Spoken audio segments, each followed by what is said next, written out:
All these are pretty much untitled. I don't have a title for any of them, but the words speak for themselves. Tender souls of kindred spirits, I feel your console. Can you hear it? Pulsating through the grind when I had another thought in mind, I find her temptation mistaken as love or heaven above. So believing, I'm retrieving lost scripture to benefit this sculpture I call my life, my strife. And I'm feeling in the drain, can't get death out of my brain. Feel like I want to touch her so I can forget the myth of human nature.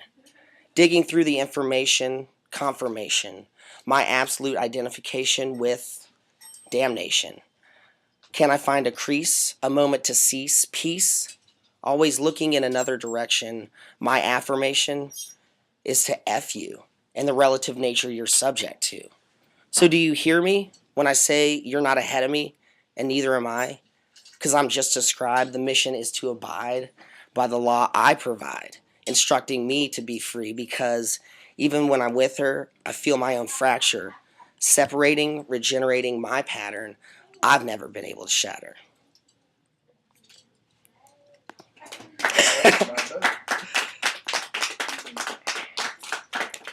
see here. Oh. Yeah. See, I told you. I didn't lie, man. This is 2.2, I guess, actually. This one kind of does have a title. I can see your genius making my core igneous, with clever little jokes and soft little pokes made for me to feel envious of everything I could have if I could pull the tab, connecting me to painful spirituality that doesn't suit me, keeping me from experiencing her true beauty. What if I could have everything without wanting? What if I could have everything without wanting? Without the fire of desire enraged, I turn the page, and you're not there. And life's not fair because the bills are piling up and I can't get my cut and my love's in a rut and there's toothpicks in my gut because I put them there, because I don't want to care. But I do, because then again, there's you. What if I could have everything without wanting? The stress, her caress, kisses from the sun, glimpses of fun, trigonometry, my body in isometry, humility, shame, complete doubt, your blame, her attraction, my retraction from solar sunbeams and my own dreams, from solar sunbeams and my own dreams. So let go, free flow. The ambition is the dream, and I seem lost in conventional motion, my emotion, intentional devotion, and I can't let go and free flow. The inevitable, the inability to act, will no one react? So I need to move or prove I'm really not worth anything because the dreams I'm defeating. So who are you? And why do I see you in my dreams when the eyes are wide shut and the intention is in full tuck? I feel your seams. Transformation is part of the translation. For you, not so much, because it's true, and I seek true touch. The time is receding and I'm pleading now because I forgot how. Years of voices because I made the choices to be a parent, to be a parent.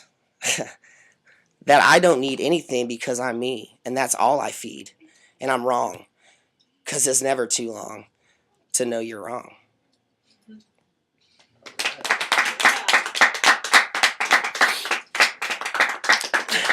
And I got one more. This one I actually wrote like a half an hour ago, right before I came here. Because I kind of felt funny, like writing poetry on a computer. It kind of seemed funny and ironic to me in a sense. But anyway, I am a child of the 21st century because I see all red, blue, green pixels dancing around a screen in front of me, laughing at me. And even this poetry derives digitally. It's the irony and the joke with soft keystrokes created here so we can disappear into binary pulsations, hiding our impulsions, repulsions, emotions, restrictions, hiding our convictions.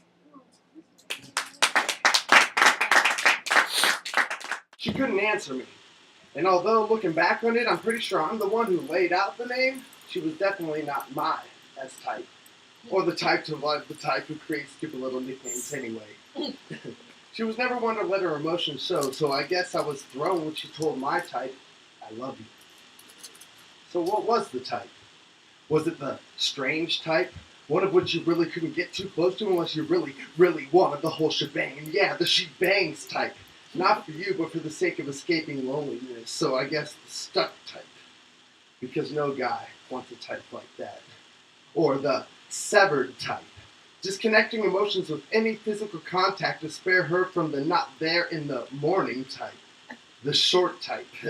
Not in stature, but because if she spoke too long, you might see right through the lies type. So I guess the silent type might be a little more appropriate. Or the solo type. The solo type? Yeah, the solo type, because the sleeping at night in a house she grew up in with no family around has to be hard type. But don't blame me, for she's the sad type. So when my type asked her type what type her type would die for, well, she couldn't answer me. Okay.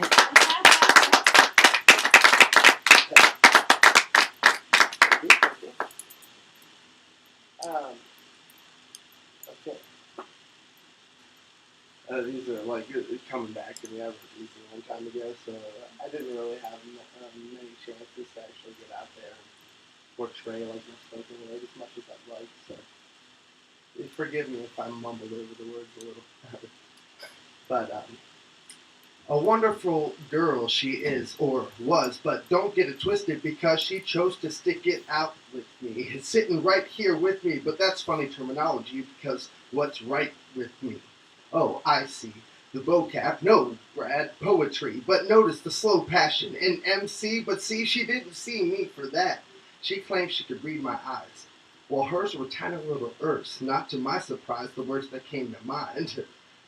They might have said something like, help. Me, myself, and I, we don't see it in the eyes. See, me, I don't see it at all. I can hear it in her tone. From the discontented moans to the hey, baby, to make me feel right at home. Well, I still know.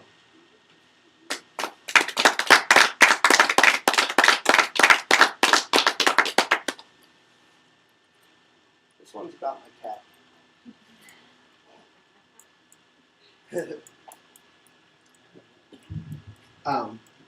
Its name is Tweak. Well, Mittens, but I call it Tweak because it runs around. You know, self-explanatory, I think.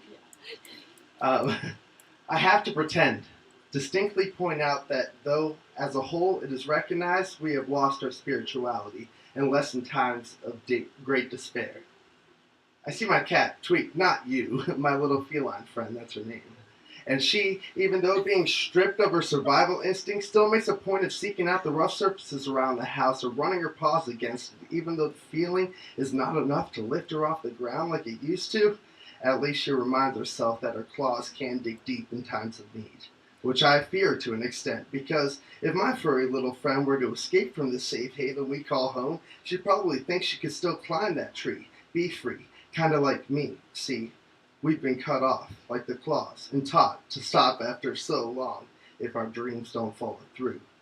But it's not the dreams following you, like they used to. But I believe in Tweak, in the climbing of the tree, and I defend it to the death of me, kind of like, no, exactly like my dreams. So in turn, my defense mechanisms are as intact as hers, keeping dreams within reach, claws or no claws, fur or no fur.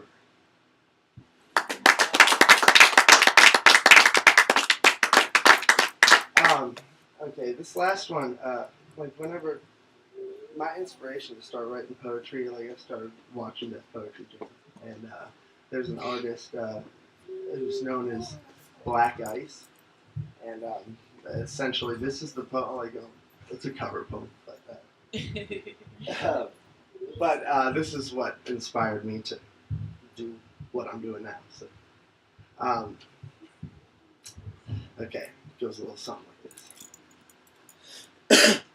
Let me ask y'all a question.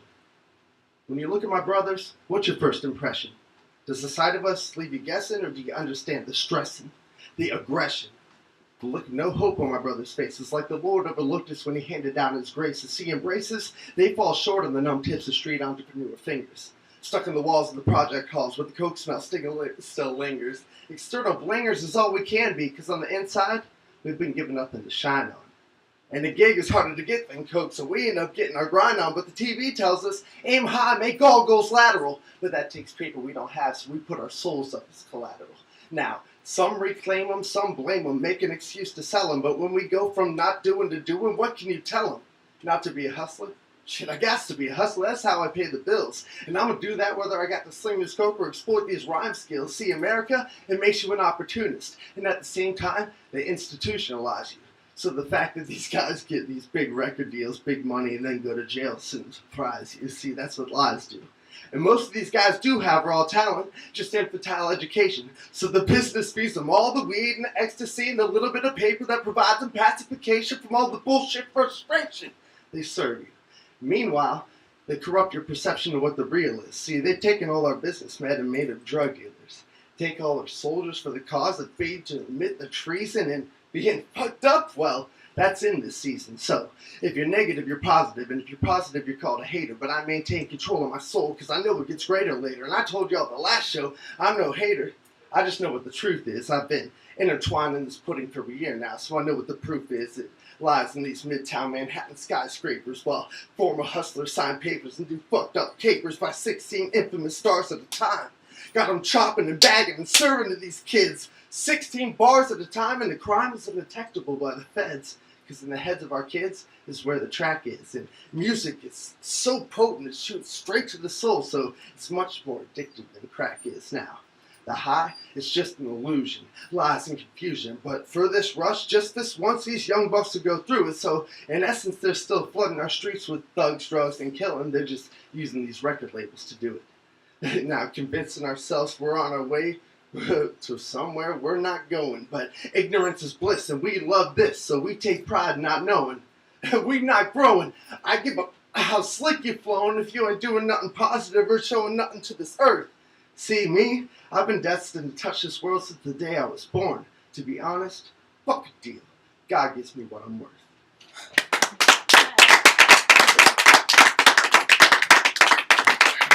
Sorry for the vulgarity.